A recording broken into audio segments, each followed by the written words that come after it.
where jobs aren't there, consumer confidence is shrinking to record low levels. You're finding the borrowing capacity, even though supposedly it's there, it's not happening. It's not happening because there isn't a demand. Let's look at real estate. Housing is one of the biggest ways people feel like they have something in America. This is the way we felt wealthy. When our houses were going up in crazy value, we all felt like we had money. You could borrow it and use it, and we were deluded. And the interesting thing that's happened now is interest rates right now are the lowest they've been in a century. 4.5% for a 30-year loan. It's unbelievable. But no one's buying.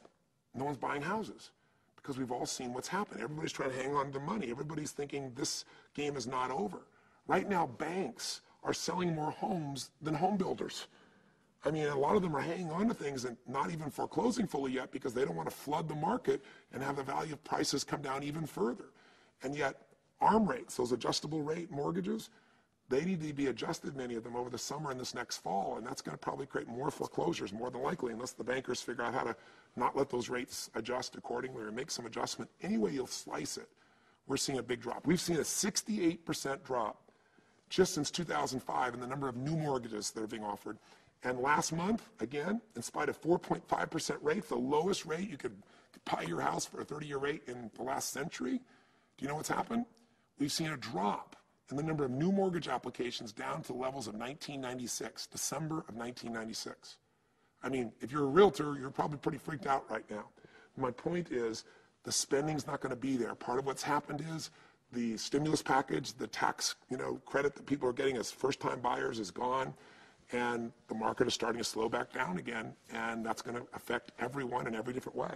What else got to tell you? Look at banks themselves. Banks themselves are going to be in a very tough spot when they can't make money loaning money because people aren't borrowing. Right now, they're mostly making money through securitizations and things of that nature that are starting to become regulated. I'm oversimplifying because I'm running out of time here. But what I will tell you is ultimately, businesses are not borrowing the money right now. Businesses are not expanding. They're hanging on to everything. They're trying to do it as efficiently as they can, so they're not stimulating jobs. And small businesses are where most of the employment comes from in this country. And finally, no matter how much the Fed stimulates, the Fed has bought, $1 trillion worth of securitized mortgages to bring interest rates down. The interest rates have come down and people are still not borrowing. If you look at history of what happened in Japan, there was this massive bubble that was happening in the real estate market, the stock market. Those bubbles shrank. And no matter how cheap people were able to borrow, they didn't borrow the money. So you might want to consider that maybe we're going through a detox. It's like we've been on drugs called credit, and we've been on drugs called overstimulation. And now we as a society have to cut down, be smart, and it's going to be a painful process, just like going through a detox. You got to get that poison out of your body. But this is a season called winter, and it doesn't last forever. Winter's followed by spring. There'll be another great set of opportunities. It'll probably take longer than we want, but if you're smart and you don't let things stop you, you can see where these opportunities are. So here's my point. If you've got exposure in the stock market, it's any exposure that matters to you, and it's not in some form of food or alcohol that grows during recessionary or depressionary times. There are obviously things you can invest in that can do well there. You might want to say, it's time to educate myself how to do well in tough times. You might want, as a minimum, reduce your risk, even if you miss some upside right now, just to see how things are going here for a period of time. Maybe we'll run between now and the end of the year with a really great stock market where it grows and moves up and down. But sometime, most of the people that I know that are the very best, sometimes in the late fall or early 2011, we're likely to see a major retracement, on a major scale, and you don't want to be in a position where that's hurting you. You want to be in a position where you can take advantage of that. And you can ride that way down and make money as well. So I'm not here trying to educate you on that, just to give you the alert to say, I got a little history, I work with some pretty brilliant people, these are some things you should consider that are pretty logical, and I'll give you one more thing, so you don't have to think it's just coming from me.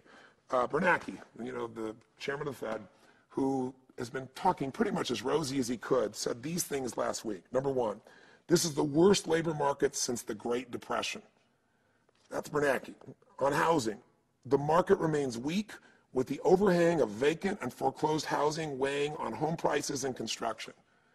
On the future, he's mostly fearful. He says, most viewed with reviewed that uncertainty about the outlook for growth and unemployment is greater than normal, and the majority saw the risks to growth as weighted to the downside. That's highly technical for we're uncertain about our future. We're uncertain that employment's going to get any better, and we're uncertain that we're going to be able to grow in any way. And finally, bank loans outstanding have continued to contract. Small businesses, which depend importantly on bank credit, have been particularly hard hit. Those are all the places of employment. That's where the jobs come from. That's where the opportunity to spend comes from. That's what drives the economy. So you might say, Tony, thanks for depressing me. You don't need to be depressed. Here's what you need to do. A couple things. Number one, just right now, make a decision. I've known people that lost an arm, lost a leg, and some people live in pain their whole life. Some people just make a decision one day and go, you know what?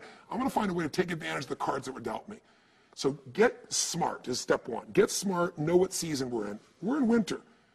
In the middle of winter, you can have sunny, beautiful days. It's not like winter's dark and horrible every day, but you got to know the overall trend so you know how to react. If you try to plant seeds in the winter, I don't care how hard you work, it's not going to work. Do the right thing, buy a house, do it at the wrong time, 2006 in the US. Doing the right thing at the wrong time, you're going to get hurt. So number one, get smart, know what season you're in, and decide you're going to find a way to take advantage of the situation. Number two key, put yourself in a position where you educate yourself. Go find the education, get it through our organization, anybody else you want, but educate yourself on not only the season, but how to take advantage of the season. There are all kinds of tools that you can use that when things go down, you do really well. Some of you are familiar with just the use of something simple as ETFs.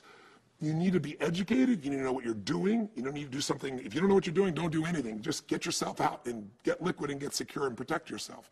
But you got to understand how to take advantage. Third, get yourself some role models that have done well in a market like this before. And this market's really unique, but there are people like Sir John Templeton. He just recently passed away as a friend of mine. I've studied him over years. He made money during the worst times. His belief was, in times of maximum pessimism was when you make the most money. He became a billionaire by making money when the stock markets were crushed. When World War II broke out and everyone was freaking out, he bought stocks so cheap because everybody was giving away that made him a billionaire. He bought stocks in Japan after the war when no one wanted anything in Japan. He went to South America when inflation was exploding. You can do well in very tough times if you're not fearful. If you decide to win, you educate the heck out of yourself, you get yourself a role model, and out of that, get a strategy, get a plan, and get it in action. And finally, measure it. Measure what you're doing, get that coaching. And the last thing I'd say is, in the middle of all this, if you want to be successful, find a way to add more value than anyone else is adding. That's the ultimate competitive advantage. If you can find a way to add more value to your company, to consumers, to your customers, to your clients, to your family, then two things are going to happen. You're always going to have a successful place in what you do because people need that value. You got to meet their needs. But also, if you can find a way to add value to people you don't get anything from, if you can always give much more than you expect to receive, if you can pull somebody aside who's having a tough time and help them, you'll put your own problems in perspective. You'll make your life feel more meaningful, and you won't just be thinking, oh my God, I'm losing my wealth. Wealth is psychological, spiritual, emotional, physical. Look, if you got all the money in the world, but your body's gone, you're gone. So this is an opportunity for us in winter to get closer to our family and friends. It's a chance to change the quality of our lives for the better. And if you're smart, it's a chance to do well financially as well. So this is my warning. This is my alert. Think about these 7 things I brought up to you and decide which direction you think the market's going. And maybe it's time to protect yourself and or prepare for a shift in the market. Hope this is helpful. Talk 100 miles an hour because I'm literally getting on a plane to go to Fiji and I'm going to miss my flight. It's 10:30 at night, but I didn't want another day to go by without giving you a message for you to consider. So live strong, live with passion, and I'll look forward to your comments and I'll look forward to seeing how you manage and hopefully take advantage of the many days and challenges and opportunities ahead. God bless.